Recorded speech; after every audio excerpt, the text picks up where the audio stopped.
देखिए, पाकिस्तान में कम्युनिस्ट तहरीक के उस ज़माने में 3 लेयर्स थे। एक कम्युनिस्ट पार्टी ऑफ पाकिस्तान जो मार्क्सिज्म लेनिनिज्म में यकीन रखती थी। दूसरे वो पार्टियां थी या ग्रुप्स थे जो मार्क्सिज्म और लेनिनिज्म माओइज्म में यकीन रखती थी। लेकिन कम्युनिस्ट पार्टी ने कभी भी पीपल्स पार्टी की सपोर्ट नहीं की। हम तशद्दुद का शिकार रहे, जिस तरह अयूब की मार्शल लॉ में तशद्दुद का शिकार रहे, उसी तरह भुट्टो साहब की सिविलियन नाम नहाद जमहूरियत में हम तशद्दुद का शिकार रहे। क्या समझते हैं कि अवाम में पजीराई क्यों नहीं मिल सकी सोशलिस्ट नजरियात को? यकीनी तौर पर एक ये भी होगा कि हम शायद अवाम की ज़बान में अवाम से मुखातिब नहीं हो सके। इस वजह से लोग समझ, मिसाल के तौर पर जब आज सोशलिज्म की बात करते हैं, वो कहते हैं भुट्टो वाला सोशलिज्म, जिसने पूरा सनती ढांचा तबाह किया, जिसने वडेरों को ताकतवर किया। हिंदुस्तान की आज़ादी में कांग्रेस पार्टी जो अहम रोल प्ले कर रही थी, उसमें 3 फैक्शंस थे। एक जो हिंदू बुनियाद परस्तों का था, पटेल की क़यादत में, मुसलमान तरक्की पसंदों का ग्रुप था मौलाना आज़ाद की क़यादत में, और जो सोशलिस्टों का ग्रुप था वो जवाहरलाल नेहरू की क़यादत। अमेरिका को और बरतानिया को ये खौफ था कि अगर हिंदुस्तान आज़ाद हो गया और नेहरू आगे बढ़ा और कम्युनिस्ट पार्टी ने भी उसके साथ ताउन किया, तो इंडिया, चाइना, रशिया, ये सब जो है सोशलिस्ट ब्लॉक बन जाएगा। इस वजह से उन्होंने इस खित्ते की तकसीम कुछ इस तरह की मजहब के बुनियाद पर है, मुस्तकिल एक लड़ाई रहे उनके दरमियान। असल कम्युनिस्ट तो अवाम के सामने कम्युनिस्ट के तौर पर आते ही नहीं थे, तो लोगों को कैसे पता चले कि कम्युनिस्ट कौन है। अगर हम कहें कि हमारे सड़क नहीं बन रही, हमारी महंगाई बढ़ रही है, तो क्या हम अल्लाह ताला से मांगेंगे? क्या हमारे हुक्मरानों ने किया है तो उनके खिलाफ स्ट्रगल करेंगे, जिनको उन्होंने सिक्योरिटी स्टेट बनाने के लिए के नजरिए पर बनाया कि आज खुद स्टेट भी उन पर काबू नहीं पा रही। लेकिन भुट्टो साहब के साथ बहुत सारे कम्युनिस्ट यानी कम्युनिस्ट पार्टी के लोग भी शामिल थे उनको लाने के लिए।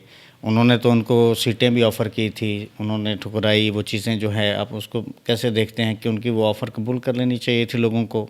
कम से कम कुछ ऐसे नज़रियाती लोग अगर पार्लियामेंट में मौजूद होते तो शायद वो ऐसे जो स्टेप उन्होंने उठाए हैं तो उन्हें रोका जा सकता था, या आज जो है वो सियासी मंजरनामा कुछ और होता। देखिए, पाकिस्तान में कम्युनिस्ट तहरीक के उस ज़माने में 3 लेयर्स थे। एक कम्युनिस्ट पार्टी ऑफ पाकिस्तान जो मार्क्सिज्म लेनिनिज्म में यकीन रखती थी।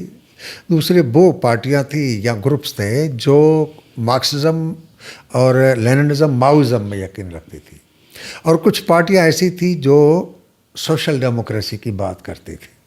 तो सोशल डेमोक्रेट्स और जो माओइस्ट थे, उनका एक हिस्सा वो उनकी पार्टी में चला गया और वो उनकी पार्लियामेंट के मेंबर बने। डॉक्टर मुबशर हसन थे, शेख रशीद सीनियर थे, महराज मोहम्मद खान थे, इस तरह के कई लोग थे। और उनको फिर भुट्टो साहब के साथ जो तजुर्बा रहा, मेरे ख्याल में उन बेचारों का बहुत बुरा तजुर्बा रहा। लेकिन कम्युनिस्ट पार्टी ने कभी भी पीपल्स पार्टी की सपोर्ट नहीं की। हम तशद्दुद का शिकार रहे, जिस तरह अयूब की मार्शल लॉ में तशद्दुद का शिकार रहे, उसी तरह भुट्टो साहब की सिविलियन नाम नहाद जमहूरियत में हम तशद्दुद का शिकार रहे। हाँ, भुट्टो की हमने सपोर्ट की जब PNA बनी। अमेरिका और पाकिस्तानी इस्टेब्लिशमेंट ने मुल्लाओं को इस्तेमाल करके उसे मारने की और इक़्तिदार से हटाने की कोशिश की, तो कम्युनिस्ट पार्टी पाकिस्तान ने कहा कि अब भुट्टो को बचाना चाहिए। भुट्टो को बचाने का मकसद है कि अमेरिकी साम्राज्य और पाकिस्तान की इस्टेब्लिशमेंट को नाकाम बनाना। एक बड़ा बुनियादी सवाल बनता है कि कम्युनिस्ट पार्टी की कोई भी यानी कि ऑर्गन हो, मुख्तलिफ धड़े बने। आजकल तो बिल्कुल ही खैर 1.5 ईंट वाली मस्जिद वाला हालात हैं सोशलिस्टों के या नज़रियाती सियासत करने वालों के। आप क्या समझते हैं कि अवाम में पजीराई क्यों नहीं मिल सकी सोशलिस्ट नज़रियात को या सोशलिस्ट पार्टीज़ को या कम्युनिस्ट पार्टी को, कि वो अपना बयानिया मकबूल क्यों नहीं कर सके अवाम में? सही, कई अवामिल हैं। यकीनी तौर पर एक ये भी होगा कि हम शायद अवाम की ज़बान में अवाम से मुखातिब नहीं हो सके, ये भी यकीनन होगा। लेकिन इसके अलावा भी अवामिल है। मिसाल के तौर पर एक वो भी लोग थे जो भुट्टो साहब की गवर्नमेंट में थे, MNAs थे, MPs थे। अच्छा, इसी तरह मुख्तलिफ हुकूमतों में इस तरह की तरक्की पसंदी की बात करने वाले मौजूद थे, लेकिन डिलीवर कुछ भी नहीं किया, क्योंकि इसी इलेक्टेड सिस्टम में अवाम को कुछ नहीं दिया जा सकता, निज़ाम को कोई कुछ भी नहीं किया जा सकता। तो लेपा पोती के लिए उन्होंने कुछ न कुछ किया। इस वजह से लोग समझ, मिसाल के तौर पर जब आज सोशलिज्म की बात करते हैं, वो कहते हैं भुट्टो वाला सोशलिज्म, जिसने पूरा सनती ढांचा तबाह किया। جس نے وڈیروں کو طاقتور کیا. اچھا, لیکن ایک اور بھی اہم فیکٹر ہے کہ یہاں پر کیونکہ یہ سیکورٹی اسٹیٹ رہی, اور جب پاکستان بن رہا تھا, برٹش سے آزادی مل رہی تھی, تو اس وقت ایک طرف سوویت یونین تھا جو سوشلسٹ تھا. چائنا میں کامریڈ ماؤ زے تنگ کی قیادت میں لانگ مارچ میں آدھا چین فتح ہو چکا تھا. ہندوستان کی آزادی میں کانگریس پارٹی جو اہم رول پلے کر رہی تھی, اس میں 3 فیکشنز تھے. ایک جو ہندو بنیاد پرستوں کا تھا پٹیل کی قیادت میں, مسلمان ترقی پسندوں کا گروپ تھا مولانا آزاد کی قیادت میں, اور جو سوشلسٹوں کا گروپ تھا وہ جواہر لال نہرو کی قیادت میں. نہرو, یو تھنک سر کہ نہرو صاحب سوشلسٹ تھے؟ وہ بات تو کرتے تھے اور سیکولر تھے. تو امریکہ کو اور برطانیہ کو یہ خوف تھا کہ اگر ہندوستان آزاد ہو گیا اور نہرو آگے بڑھا اور کمیونسٹ پارٹی نے بھی اس کے ساتھ تعاون کیا, تو انڈیا, چائنا, رشیا, یہ سب جو ہے سوشلسٹ بلاک بن جائے گا, اور دنیا کی 1/3 آبادی سے زیادہ, 1/3 زمین سے زیادہ یہ خطہ بن جائے گا. تو اس کی معنی سرمایہ داری نظام کا تو جو ہے اینڈ ہونے کا وقت آ جائے گا. تو اس وجہ سے انہوں نے اس خطے کی تقسیم کچھ اس طرح کی مذہب کے بنیاد پر کہ مستقل ایک لڑائی رہے ان کے درمیان, اور اسی وجہ سے ہمارے ملک کے اندر وہ مذہبی بنیاد پرستی کو بڑھایا گیا, اور یہ خیالات پیش کیے گئے کہ کمیونسٹ یا سوشلسٹ مانے جو خدا کو نہ مانے, جو مذہب کو نہ مانے. اور ہمارے کچھ نیم حکیم جو کامریڈز تھے وہ مختلف لوگوں کے بحث مباحثے میں جب لاجواب ہو جاتے تھے تو ان کے عقائد کو چھیڑتے تھے, جو ہماری غلطی تھی. اور پھر ہم اصل کمیونسٹ تو عوام کے سامنے کمیونسٹ کے طور پر آتے ہی نہیں تھے, تو لوگوں کو کیسے پتہ چلے کہ کمیونسٹ کون ہے.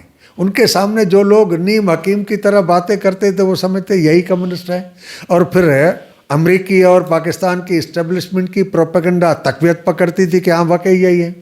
اب ہم اوپن کا کام کرنے کا موقع ملا ہے, کسانوں میں جا رہے ہیں, مزدوروں میں جا رہے ہیں. ملا کو ایک موقع دیا گیا کہ وہ کمیونسٹوں کو, عوام کو بھٹکانے کے لیے کہ وہ دہریے اور پاکستان کے غدار بنا کے پیش کرنے کا انہیں موقع ملتا رہا. وہی جو آپ نے بتایا کہ نیم حکیم تھے جو, ان کی وجہ سے. ہاں, تو حقیقت یہ ہے کہ کمیونزم کا مذہب سے کوئی ٹکراؤ نہیں ہے, کیونکہ ہم سمجھتے ہیں کہ مذہب ریاستوں کا اور سماج کا نہیں ہوتا. بالکل. عقیدہ جو ہے وہ انسانوں کا ہوتا ہے. سیاست جو ہے, مثال کے طور پر پاکستان میں اگر ہم کہیں کہ ہمارے سڑک نہیں بن رہی ہے, ہماری مہنگائی بڑھ رہی ہے, تو کیا ہم اللہ تعالیٰ سے مانگیں گے کیا؟ ہمارے حکمرانوں نے کیا ہے تو ان کے خلاف اسٹرگل کریں گے. بالکل. اب جب یہ بات کریں اور ملا کہے کہ نہیں تو یہ اللہ تعالیٰ کی طرف سے آپ کے نصیب میں ہے, تو ہم کہتے ہیں بھائی اس میں خامخواہ اللہ تعالیٰ کو یا مذہب کو بیچ میں مت لاؤ. تو وہ سامراج اور جاگیرداری نظام کے محافظ کے طور پر ہمارے ساتھ ٹکراتے تھے, ہمارے خلاف پروپیگنڈا کرتے تھے, اور آج بھی وہ جاری ہے. تو اس وجہ سے عقیدہ ایک بہت نفیس مسئلہ ہے. بالکل ایسے. اور وہ لوگ جو ہے وہ خوف کھاتے ہیں کہ کمیونسٹ سے قریب بیٹھیں گے, باتیں سنیں گے, شاید ہم سے بھی عقیدہ نہ چھین لیں. اس وجہ سے کام میں دشواری ہے. لیکن اب اوپنلی کام کر رہے ہیں, لوگ دیکھ رہے ہیں کہ ہمارے مسائل پر لڑ رہے ہیں. جتنی بھی اس ملک کے اندر سیاست کرنے والی پارٹیاں ہیں جو اقتدار میں آئی ہیں, ان کو دیکھ رہے ہیں کہ پاور کاریڈور میں جو پہنچا ان کی پھر دولت کا اختتام نہیں ہوا, بڑھتی ہی گئی. بالکل ایسے. اور جو یہ انقلابی لوگ ہیں وہ کل بھی فٹ پاتھوں پر چلتے تھے اور آج بھی وہ فٹ پاتھوں پر چل رہے ہیں, اسی عوام کے لیے لڑ رہے ہیں. سیاست کو انہوں نے کاروبار نہیں بنایا. ہمارے کامریڈ حسن ناصر جو نواب کی اولاد تھے, وہ کسانوں سے کھیڑیوں میں ہل چلی ہوئی زمین میں جا کے سوتے تھے. کامریڈ سجاد ظہیر نوابوں کی اولاد تھے, سبط حسن رجواڑے کے راجا کی اولاد تھے, یہ جا کے مزدوروں اور کسانوں سے فرش پر سونے والے تھے. بالکل. ہم ان میں ان کا تسلسل ہے. تو جب اب پریکٹیکلی سامنے لوگوں کے آ رہے ہیں تو وہ اعتماد بڑھتا جا رہا ہے. لیکن اب پرابلم یہ ہے کہ وہ ان قوتوں کو اتنا طاقتور کر چکے ہیں جن کو انہوں نے سیکیورٹی اسٹیٹ بنانے کے لیے کے نظریے پر بنایا تھا, کہ آج خود اسٹیٹ بھی ان پر قابو نہیں پا رہی. اور اسٹیٹ کے تینوں تھمبے یعنی عدلیہ, انتظامیہ, فوج, پولیس اور پارلیمنٹ مقننہ جس سے گورنمنٹ بنتی ہے، آج تینوں ایک دوسرے میں متصادم ہیں اور ہر ایک پلر اندر سے لڑائی میں مبتلا ہے، جس کے نتیجے میں ریاست ہل رہی ہے.